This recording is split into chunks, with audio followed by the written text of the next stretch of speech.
Assalamualaikum warahmatullahi wabarakatuh. Halo semuanya, perkenalkan, saya Nelsi Yulia Syafitri, NIM 21053167. Pada kesempatan kali ini, saya akan membahas materi mengenai Lembaga Penjamin Simpanan atau LPS.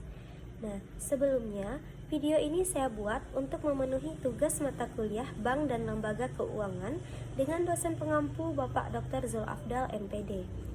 Baik, di sini nantinya kita akan membahas beberapa submateri, diantaranya mengenal lembaga penjamin simpanan, fungsi dan tugas dari lembaga penjamin simpanan, wewenang dari lembaga penjamin simpanan, lalu jenis dan jumlah simpanan yang dijamin oleh lembaga penjamin simpanan, dan yang terakhir nantinya yaitu syarat penjamin lembaga penjamin simpanan atau LPS.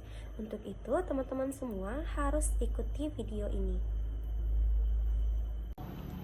Baik, di sini kita masuk ke pembahasan yang pertama, yaitu mengenal lembaga penjamin simpanan. Nah, di sini apakah udah ada yang tahu apa itu lembaga penjamin simpanan atau LPS? Nah, jika belum, mari kita pelajari bersama-sama. Berdasarkan undang-undang, LPS merupakan lembaga independen berfungsi menjamin simpanan nasabah penyimpanan dan turut aktif memelihara stabilitas sistem perbankan sesuai kewenangannya. Industri perbankan merupakan salah satu komponen yang sangat penting dalam perekonomian nasional demi menjaga keseimbangan, kemajuan, dan kesatuan ekonomi nasional, sehingga stabilitas perbankan akan mempengaruhi stabilitas perekonomian secara keseluruhan. Krisis moneter dan perbankan yang menghantam Indonesia pada tahun 1998 menyebabkan likuidasinya 16 bank yang berdampak pada menurunnya tingkat kepercayaan masyarakat pada sistem perbankan. Kebijakan blanket Guarante yang kemudian dikeluarkan pemerintah terbukti dapat meningkatkan kepercayaan masyarakat terhadap perbankan. Namun, ruang lingkup penjaminan yang terlalu luas telah membebani keuangan negara dan dapat menimbulkan moral hazard bagi pelaku perbankan dan nasabah. Untuk mengatasi hal tersebut dan agar tetap menciptakan rasa aman bagi nasabah, penyimpan menjaga stabilitas sistem perbankan, program penjaminan yang sangat luas lingkupnya tersebut telah digantikan dengan sistem penjaminan yang terbatas. Maka, dibentuklah Lembaga Penjamin Simpanan atau LPS, di mana LPS adalah lembaga independen yang dibentuk berdasarkan Undang-Undang Nomor 24 Tahun 2004 tentang Lembaga Penjamin Simpanan yang diubah dengan Undang-Undang Nomor 7 Tahun 2009. Undang-Undang LPS diundangkan tanggal 22 September 2004 dan mulai berlaku 12 bulan setelah diundangkan, yaitu tanggal 22 September 2005. Dengan berlakunya UU LPS, maka LPS mulai beroperasi sejak tanggal 22 September 2005. Berdasarkan undang-undang tersebut, LPS merupakan lembaga independen yang berfungsi menjamin simpanan nasabah penyimpan dan turut aktif memelihara stabilitas sistem perbankan sesuai kewenangannya. Simpanan nasabah bank konvensional yang dijamin LPS berbentuk tabungan, deposito, giro, sertifikat deposito, dan bentuk lainnya yang dipersamakan dengan itu. Baik, setelah membahas tadi apa itu lembaga penjamin simpanan, sekarang kita akan membahas fungsi dan tugas dari lembaga penjamin simpanan atau LPS. Ada dua fungsi dari lembaga penjamin simpanan. Yang pertama itu menjamin simpanan nasabah penyimpanan. Yang kedua, turut aktif dalam memelihara stabilitas sistem perbankan sesuai dengan kewenangannya. Untuk tugas dari lembaga penjamin simpanan atau LPS, yang pertama itu merumuskan dan menetapkan kebijakan pelaksanaan penjaminan simpanan. Yang kedua, melaksanakan penjaminan simpanan. Yang ketiga, merumuskan dan menetapkan kebijakan dalam turut aktif memelihara stabilitas sistem perbankan. Yang keempat, merumuskan, menetapkan, dan melaksanakan kebijakan penyelesaian bank gagal atau bank resolution yang tidak berdampak sistematik. Dan yang terakhir, melaksanakan penanganan bank gagal yang berdampak sistematik. Pembahasan selanjutnya yaitu mengenai wewenang lembaga penjamin simpanan atau LPS. Yang pertama, menetapkan memungut premi penjaminan. Yang kedua, menetapkan memungut kontribusi peserta.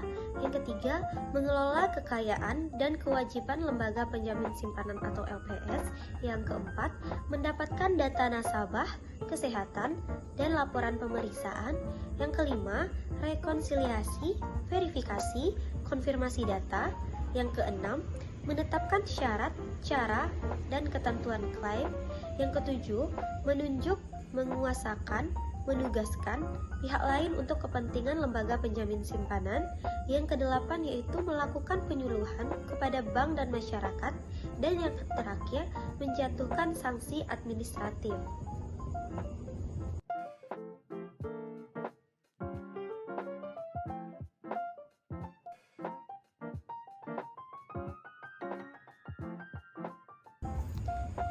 Nah, selain tugas, wewenang, dan fungsi lembaga penjamin simpanan, lembaga penjamin simpanan juga memiliki kewajiban bank dan lembaga keuangan peserta lembaga penjamin simpanan.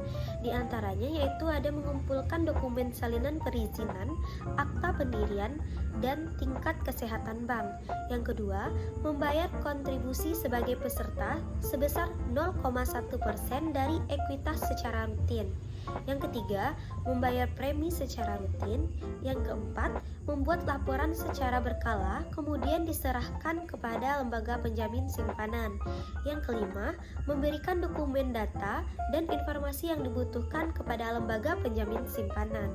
Yang keenam, menyimpan bukti kepesertaan lembaga penjamin simpanan di kantor bank agar masyarakat mengetahuinya. Yang ketujuh, menyetujui seluruh ketentuan lembaga penjamin simpanan dengan membuat surat pernyataan direksi, komisaris, dan pemegang saham. Yang kedelapan, berkomitmen memenuhi seluruh aturan lembaga penjamin simpanan. Dan yang terakhir, bertanggung jawab atas pelanggaran dan kelalaian serta bersedia melepaskan segala hak apabila bank gagal yang diselamatkan atau dilikuidasi. Baik, kita masuk pada pembahasan yang terakhir yaitu syarat penjaminan lembaga penjamin simpanan atau LPS. Terdapat beberapa syarat yaitu yang pertama, semua pembukuan bank tercatat dengan baik. Hal pertama yang menjadi persyaratan dalam lembaga penjamin simpanan yaitu pencatatan dan pembukuan bank yang dilakukan dengan baik. Dalam hal ini, data diri maupun daftar nasabah wajib tercatat secara detail dalam pembukuan bank. Selain itu, semua bukti transaksi perbankan juga wajib tersimpan dengan baik. Yang kedua yaitu tingkat bunga yang diterima nasabah tidak melebihi tingkat penjaminan lembaga penjamin simpanan atau LPS. Nasabah yang membuat simpanan pada sebuah bank tidak diperkenankan untuk mendapatkan keuntungan dari bank tempat di mana nasabah tersebut menyimpan uang.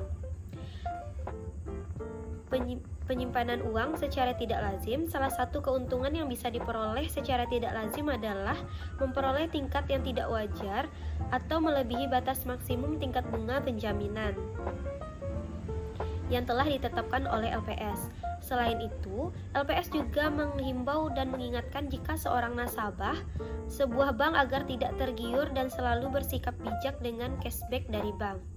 Yang ketiga yaitu tidak melakukan tindakan yang dapat merugikan bank. Beberapa tindakan yang dilakukan oleh nasabah dapat menjadi salah satu penyebab utama sebuah bank mengalami kerugian. Tindakan-tindakan tersebut antara lain yaitu kredit macet dan pembayaran tertunda lainnya yang membuat keadaan bank menjadi tidak sehat atau stabil.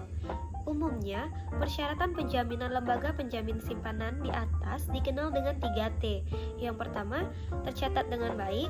Yang kedua, tingkat bunga tidak melebihi batas maksimum. Dan yang ketiga, tidak melakukan tindakan yang merugikan bank. Baik, berdasarkan materi yang sudah kita bahas tadi, dapat kita simpulkan bahwa lembaga penjamin simpanan atau LPS bertindak sebagai penjamin keamanan dan kesejahteraan nasabah perbankan dalam menghadapi resiko likuiditas dan solvabilitas bank. Melalui skema penjaminan, lembaga penjamin simpanan memberikan perlindungan terhadap simpanan nasabah hingga batas tertentu dalam upaya menjaga stabilitas sistem keuangan. Nah, untuk lebih jelasnya mengenai lembaga penjamin simpanan, teman-teman boleh tetap ikuti video ini dan tonton video berikut ini. Menyimpan uang di bank tentu lebih aman daripada di rumah. Selain aman, ternyata uang kita juga bakal bermanfaat untuk pihak-pihak yang membutuhkan. Dana di bank juga bisa dimanfaatkan untuk membangun infrastruktur dan fasilitas umum lainnya. Dana tabungan bisa digunakan untuk pendidikan atau dana darurat seperti pengobatan. Tapi, bagaimana jika bank tempat kita menabung uang dicabut izin usahanya sehingga harus dilikuidasi? Masih ingat kejadian tahun 1998 ketika beberapa bank dilikuidasi dan belum ada program penjaminan? Sekarang, jika ada bank yang dilikuidasi, tidak perlu khawatir. Kan ada LPS, Lembaga Penjamin Simpanan. Lembaga yang didirikan pemerintah untuk menjamin simpanan nasabah penyimpan di bank. Selain menjamin simpanan nasabah penyimpan di bank, LPS juga turut aktif memelihara sistem perbankan sesuai kewenangannya. Jika ada bank yang dicabut izin usahanya atau dilikuidasi, LPS akan mengganti uang kita yang ada di bank tersebut maksimal 2 miliar rupiah per nasabah per bank. Semua bank yang beroperasi di Indonesia, seperti bank konvensional, bank syariah, bank umum, BPR, juga kantor cabang bank asing, wajib menjadi peserta penjaminan LPS. Bagaimana caranya agar uang kita yang disimpan di bank dijamin oleh LPS? Caranya adalah dengan mengikuti syarat penjaminan, yaitu 3T. Tercatat dalam pembukuan bank, tingkat bunga simpanan tidak melebihi tingkat bunga penjaminan LPS dan tidak melakukan tindakan yang merugikan bank, misalnya punya kredit macet. Nah, sekarang udah tahu kan bahwa menyimpan uang di bank aman?